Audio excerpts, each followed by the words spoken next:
ஒரு சூப்பரான வெஜ் குருமா வீட்டில் இருக்கக்கூடிய பொருளை வச்சுட்டு ரொம்ப சிம்பிளாக எப்படி செய்யலாம் அப்படின்னு பார்க்கலாம். சப்பாத்தி, தோசை, இட்லி, அதுக்கப்புறம் பூரி, இந்த மாதிரி எல்லாத்துக்குமே காம்பினேஷன் சூப்பராக இருக்கும்.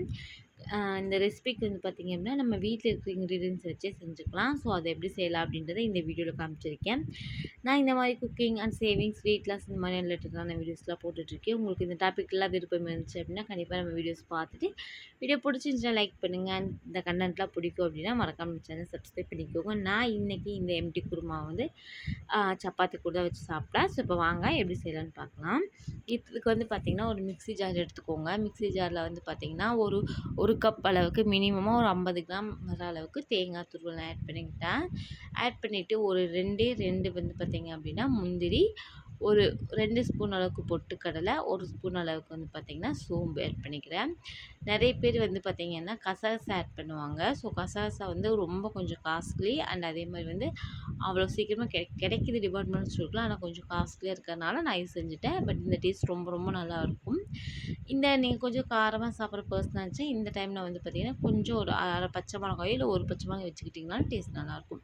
ஸோ இப்போ இதெல்லாம் சேர்த்து ஒரு கிரைண்ட் பேஸ்ட் மாதிரி அரைச்சிட்டு வந்துடலாம். ஸோ அரைச்சிட்டு வந்ததுக்கப்புறம் வந்து பார்த்திங்க அப்படின்னா ஒரு குக்கரோ இல்லை வானொலியோ நீங்கள் அடுப்பில் வச்சுக்கோங்க. அடுப்பில் வச்சு ஒரு கடலெண்ணெய் வந்து ஒரு 2 ஸ்பூன் அளவுக்கு ஊற்றிக்கிறேன். ஸோ ஊற்றிட்டு எண்ணெய் ஹீட் ஆன வந்து நார்மலாக நம்ம வந்து தாளிப்புக்கு என்னெல்லாம் கொடுப்போம், பட்டை, லவங்கம், ஏலக்காய், அதுக்கப்புறம் வந்து இந்த மாதிரிலாம் கொடுப்போம்ல, அதெல்லாம் கொடுத்துக்கோங்க. ஸோ இந்த லவங்கம் பட்டையெல்லாம் வந்து என்கிட்ட இல்லை. ஸோ அதெல்லாம் பட்டை மட்டும் கொடுத்துட்டு அதுக்கப்புறம் வந்து கருவேப்பிலை போட்டிருக்கேன். ஸோ கருவேப்பிலுக்கு அப்புறம் வந்து பார்த்திங்கன்னா புதினா வந்து ஒரு 4, 5 இலை சேர்கிற மாதிரி புதினா போட்டுக்கோங்க. இது ரொம்ப ரொம்ப நல்லாயிருக்கும்.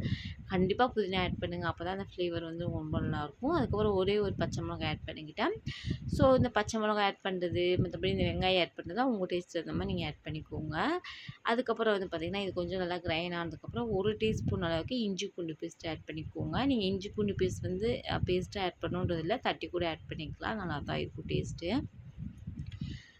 ஆட் பண்ணிவிட்டு இப்போ வந்து பார்த்திங்க அப்படின்னா நல்லா வந்து வெங்காயம் சின்ன பல்லாரி இருக்கும்ல, ஸோ அந்த இது சேர்த்துருக்குறேன். ஸோ உங்களுக்கு விருப்பம் இருந்துச்சு அப்படின்னா பெரிய வெங்காயம் கூட நீங்கள் சேர்த்துக்கலாம். நல்லா தான் இருக்கும் டேஸ்ட்டு.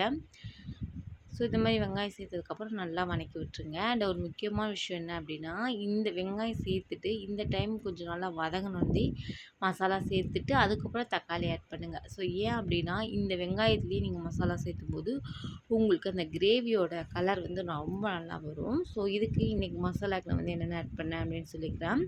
ஸோ 1/2 ஸ்பூன் அளவுக்கு மஞ்சத்தூள், 1 ஸ்பூன் அளவுக்கு மல்லித்தூள் அண்ட் 1/2 ஸ்பூன் அளவுக்கு மிளகாய்த்தூள், 1/2 ஸ்பூன் கரம் மசாலா ஆட் பண்ணி நல்லா வந்து பார்த்திங்க அப்படின்னா ஒரு 30 to 40 செகண்ட்ஸ் வந்து பார்த்திங்க அப்படின்னா அந்த எண்ணெயிலே ஃப்ரை பண்ணிட்டோம் அப்படின்னா அந்த குருமாவோட டெக்ஸ்சர் கலர் வந்து சூப்பராக வரும். கண்டிப்பாக இந்த டிப் வந்து ரொம்ப ரொம்ப முக்கியம். ஸோ கண்டிப்பாக ட்ரை பண்ணுங்கள் இந்த மாதிரி.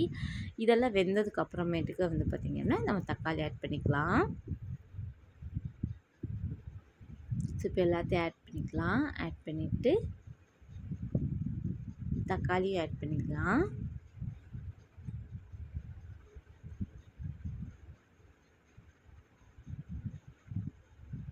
அண்டு கூடவே நான் வந்து பார்த்திங்கன்னா ஒரு ஸ்பூன் அளவுக்கு பட்டை, ஏலக்காய் வறுத்த பொடி இருக்கும். ஸோ நான் வந்து இது எல்லாமே நம்ம யூஸ் பண்ணுவோம். ஸோ அதை வந்து ஆட் பண்ணிக்கிறேன். அதுக்கப்புறம் ஒரு தக்காளி வந்து நல்லா வந்து ஸ்லைஸாக கட் பண்ணி ஆட் பண்ணியாச்சு. இந்த ஸ்டேஜில் மசாலா கறி பிடிக்காமல் இருக்கிறதுக்காக ஒரு 1/2 டம்ளர் அளவுக்கு தண்ணி சேர்த்துக்கோங்க. தண்ணி சேர்த்து வெங்காயம் இந்த மசாலா எல்லாம் நல்லா குழஞ்சி மசிஞ்சு வெந்து வரும். ஸோ அப்போ வந்து பார்த்திங்க அப்படின்னா நீங்கள் வந்து பார்த்திங்கன்னா